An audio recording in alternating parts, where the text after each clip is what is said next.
Iran के supreme leader Mustafa Khamenei America पर फिर से भड़क गए हैं। उन्होंने ट्रंप से एटमी डील पर ऐतराज जताया है।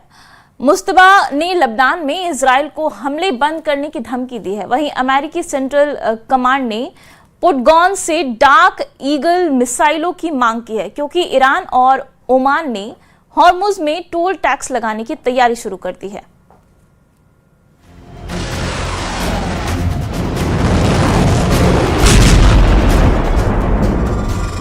ईरान के सुप्रीम लीडर की सेहत सुधरने के साथ कई फ्रंट से खुशखबरी मिलने लगी है। सबसे बड़ी खबर हॉर्मुज में ईरान को ओमान से मिले सपोर्ट की है, जिसकी तस्दीक ये तस्वीर कर रही है।